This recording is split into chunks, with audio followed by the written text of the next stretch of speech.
Hello friends, welcome back to my channel. இந்த வீடியோவில் நம்ம ரொம்பவே டிஃப்ரெண்ட்டான ஒரு ஸ்நாக்ஸ் தான் பார்க்க போகிறோம். வாங்க வீடியோக்குள்ளே போகலாம். அதுக்கு முன்னாடி நம்ம சேனலில் ஃபஸ்ட் டைம் பார்க்குற வியூஸ் ப்ளீஸ் சப்ஸ்கிரைப் பண்ணி வச்சுக்கோங்க. அப்போ தான் நான் போடுற வீடியோஸ் எல்லாமே மிஸ் ஆகாமல் உடனே உங்களுக்கு நோட்டிஃபிகேஷன் வரும். அதே மாதிரி நோட்டிஃபிகேஷன் பாரே ஆனில் வச்சுருங்க. என்னடா இலையை காட்டுறாங்களேன்னு நீங்கள் நினைக்கலாம். ஆமாம், இந்த இலையை வச்சு தான் நம்ம இன்றைக்கி ஒரு வடை பண்ண போகிறோம். இது சேப்பங்கிழங்கோட இலை. நம்ம ஊரில் நம்ம இதெல்லாம் தூர போட்டுருவோம். நிறைய பேர் பார்த்துருக்கவே மாட்டோம் இந்த இலையெல்லாம். பட் மகாராஷ்டிராவில் இந்த இலையை வச்சு ஆலு வடின்னு சொல்லிட்டு ஒரு ஸ்நாக்ஸ், அதாவது வடை பண்ணுறாங்க. அந்த ஆலுவடி ஸ்நாக்ஸை தான் நம்ம இன்றைக்கி பார்க்க போகிறோம். இந்த வடை பண்ணுறதுக்கு நமக்கு இந்த இலையில் உள்ள தண்டெல்லாம் தேவையில்லை. ஸோ அதை வெட்டி தூர போட்டுடலாம். இந்த இலையோட பேக் சைட்லேயும் தண்டு கொஞ்சம் திக்காக இருக்கும். ஸோ அதையும் நம்ம லைட்டாக கட் பண்ணி எடுத்துக்கலாம். இந்த போர்ஷனை வெட்டி எடுக்கும்போது நமக்கு நார் மாதிரி கிடைக்கும். இது தேவையில்லை, இது முத்தலாக இருக்கும். ஸோ அதை வெட்டி தூர போட்டுடலாம். நான் இந்த வடை பண்ணுறதுக்கு ஒரு 5 இலை எடுத்துருக்கிறேன். ஸோ 5 இலையில் உள்ள தண்டையும் இந்த மாதிரி வெட்டி எடுத்துக்கலாம். இந்த ஆலுவடி பண்ணுறதுக்கு நமக்கு கண்டிப்பாக 4 to 5 இலை தேவைப்படும். வெறும் ஒரு இலை 2 இலையில் வச்சு கண்டிப்பாக பண்ண முடியாது. இப்போ இந்த இலையில உள்ள நரம்பெல்லாம் வெட்டி எடுத்ததுக்கப்புறம் இலையை நல்லா வாஷ் பண்ணி எடுத்துக்கலாம். ஒவ்வொரு இலையோட ஃப்ரண்ட் சைட்லையும் பேக் சைட்லையும் தனித்தனியாக கழுவி எடுத்துக்கோங்க. நான் ஆல்ரெடி கழுவி எடுத்தாச்சு. இப்போ ஜஸ்ட் வீடியோவில் காட்டுறதுக்காண்டி சேர்த்து காட்டுறேன். இப்போ இந்த இலையில உள்ள தண்ணியெல்லாம் வடியட்டும். நம்ம இதுக்கு ஒரு பேட்டர் ரெடி பண்ணிக்கலாம். இப்போ ஒரு மிக்சிங் பவுல் எடுத்துக்கலாம். அதில் கொஞ்சமாக கடலை மாவு சேர்த்துக்கலாம். அது கூடவே கொஞ்சமாக மஞ்சள் தூள், கொஞ்சமாக காஷ்மீரி மிளகாத்தூள், கொஞ்சம் மல்லித்தூள். மல்லித்தூள் ரொம்ப குறைவாக ஆட் பண்ணால் போதும், ஜஸ்ட் ஒரு ஃப்ளேவருக்கு தான். கூடவே கொஞ்சமாக பெப்பர் பொடி, கொஞ்சம் சீரகத்தை நல்லா இந்த மாதிரி கை வச்சு கசக்கி போட்டுக்கலாம். அதே மாதிரி கொஞ்சமாக ஒரு ஸ்பூன் போல் ஓமம், அதையும் லைட்டாக கசக்கி இந்த மாதிரி சேர்த்துக்கலாம். சீரகமும் ஓமமும் டைஜஷனுக்கும் ரொம்பவே நல்லது. ரெண்டாவது நல்ல ஒரு ஃப்ளேவர் கொடுக்கும், அதனால் சேர்த்துக்கோங்க கண்டிப்பாக. அது கூடவே ஒரு ஸ்பூன் போல் வெள்ளை எள் போட்டால் தான் நல்லாயிருக்கும். அதுக்கப்புறமா கொஞ்சமாக பெருங்காயத்தூள், கூடவே கொஞ்சம் ஜிஞ்சர் கார்லிக் பேஸ்ட், அப்புறம் தேவையான உப்பு, கொஞ்சமாக ஒரு சின்ன நெல்லிக்காய் அளவுக்கு புளி கரைச்சி வச்சுருக்கேன். அந்த புளி கரைசல் இது கூட சேர்த்து கொஞ்சம் பொடியாக நறுக்கின மல்லிக்கீரை, அப்புறம் கொஞ்சமாக தண்ணி சேர்த்து நல்ல பஜ்ஜி மாவு மாதிரி நம்ம பெசஞ்சு எடுத்துக்கலாம். ஆனால் பஜ்ஜி மாவு மாதிரி ரொம்ப தண்ணியாக இருக்கக்கூடாது, ரொம்பவே கட்டியாக நம்ம பெசஞ்சு எடுத்து வச்சுக்கலாம். இந்த ஆலுவடி பண்ணுறதுக்கு மாவு மிக்சிங் ரொம்பவே இம்பார்ட்டன்ட். ஸோ ரொம்பவும் மாவு தண்ணியாக இருக்கக்கூடாது, நமக்கு இட்லி மாவோட கட்டியாக இருக்கணும். அதை மட்டும் கொஞ்சம் கவனமாக பார்த்துக்கோங்க ஃப்ரெண்ட்ஸ். நான் மிக்ஸ் பண்ணியிருக்க மாதிரி இந்த மாதிரி மிக்ஸ் பண்ணி எடுத்துக்கோங்க. ஏன்னா நம்ம இது பஜ்ஜி மாதிரி டிப் பண்ணி போட மாட்டோம். இந்த மாவை எடுத்து இலையில் ஸ்ப்ரெட் பண்ணி நம்ம பண்ணணும். அதனால தான் பேட்டர் இவ்வளோ கட்டியாக ரெடி பண்ணி வச்சுக்கணும். இப்போ இந்த இலையை எடுத்து நம்ம வச்சுக்கலாம். இலையோட தண்ணி எவ்வளோ நல்லா வடிஞ்சிடுச்சு. இலையை இப்படி உள்டாவா, அதாவது திருப்பி போட்டுக்கோங்க. இதோட பேக் சைடில் நம்ம ரெடி பண்ணி வச்சுருந்த மிக்சிங் எடுத்து இதில் நல்லா தேய்ச்சி விட்டுக்கலாம். இலையோட பேக் சைடில் எல்லா கார்னர்லேயும் இந்த பஜ்ஜி மாவை நம்ம நல்லா ஸ்ப்ரெட் பண்ணி விடணும். மாவு நிறைய எடுத்து அப்பிலாம் வைக்க வேண்டாம், லைட்டாக ஒரு லேயர் மாதிரி தேய்ச்சி விட்டாலே போதும். இந்த மாதிரி ஃபுல் இலையிலையும் நம்ம மாவை அப்ளை பண்ணிக்கலாம்.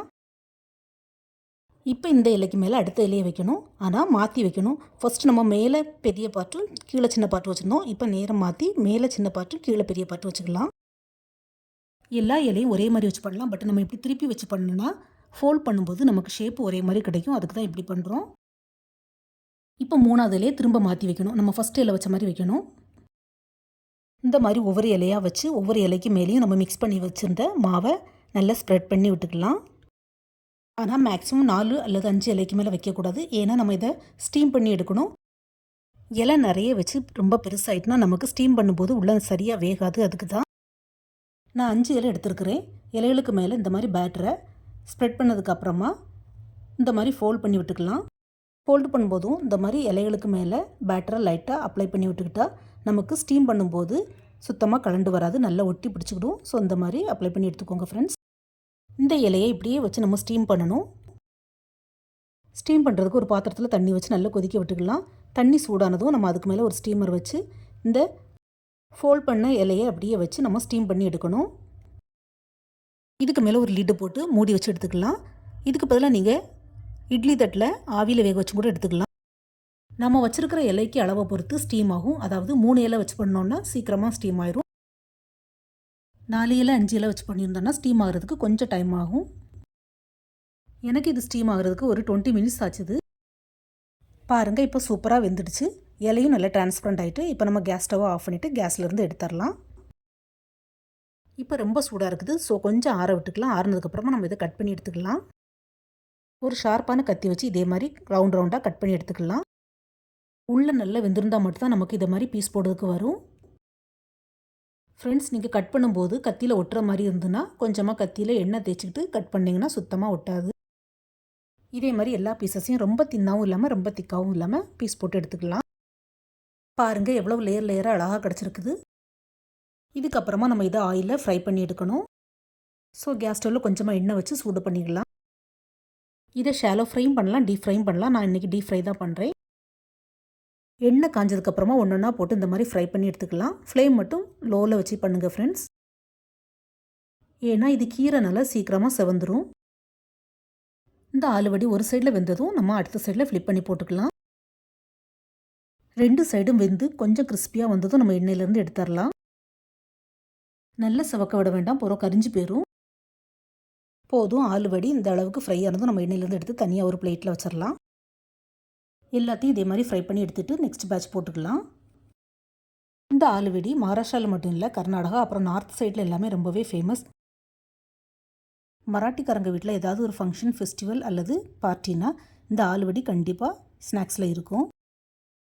அந்த அளவுக்கு இந்த வடை ரொம்பவே ஃபேமஸ். இந்த ஆலுவடியை இப்படியே ஃப்ரை பண்ணி சுட சுட சாப்பிட வேண்டியதான். பட் சில ரெஸ்டாரண்ட்டில் பார்த்திங்கன்னா இந்த ஆலுவடியை வச்சு கிரேவி பண்ணி அதை சப்பாத்தி அப்புறம் சாதத்துக்கு சைட் டிஷ்ஷாகவும் பண்ணுறாங்க. ஃப்ரெண்ட்ஸ், இப்போ எல்லா ஆலுவடியும் சுட்டு எடுத்தாச்சு. இதுக்கு மேலே சூடாக இருக்கும்போதே கொஞ்சமாக வெள்ளை எள்ளை தூவி சர்வ் பண்ண வேண்டியதான். எள்ளு இதுக்கு நல்ல ஒரு ஃப்ளேவரும் டேஸ்ட்டும் கொடுக்கும். ஸோ ஸ்கிப் பண்ணாமல் சேர்த்துக்கோங்க ஃப்ரெண்ட்ஸ். ஸோ ஃப்ரெண்ட்ஸ், இந்த வீடியோவை பார்த்ததோடு விடாமல் நீங்களும் சேப்பங்கிழங்கு இலையை வாங்கி இந்த மாதிரி ட்ரை பண்ணி பாருங்கள். ரொம்பவே வித்தியாசமாக டேஸ்ட்டு சூப்பராக இருக்கும். இது பார்க்குறதுக்கு தான் கஷ்டம் மாதிரி தெரியும், பட் பண்ணுறது ரொம்பவே ஈஸி. இதே மாதிரி மல்லிக்கீரையை வச்சும் வடை பண்ணலாம். அதுவும் மகாராஷ்டிராவில் ரொம்பவே ஃபேமஸ். கொத்தமல்லி வடைன்னு சொல்லுவாங்க. அதையும் நான் கூடிய சீக்கிரம் அப்லோட் பண்ணுறேன். என்னுடைய சேனலை சப்ஸ்கிரைப் பண்ணி பார்த்துக்கோங்க ஃப்ரெண்ட்ஸ். நான் இதே மாதிரி வேறையும் நிறைய மகாராஷ்டிரா, குஜராத்தி அப்புறம் பெங்காலி ரெசிபிஸ் அப்லோட் பண்ணியிருக்கிறேன். என்னுடைய சேனலில் போய் செக் பண்ணிக்கோங்க ஃப்ரெண்ட்ஸ். இந்த வீடியோ பிடிச்சிருந்தா மறக்காமல் நம்ம சேனலை லைக், ஷேர் அண்ட் சப்ஸ்கிரைப் பண்ணுங்கள். தேங்க்ஸ் ஃபார் வாட்சிங். See you soon in the next video. Bye.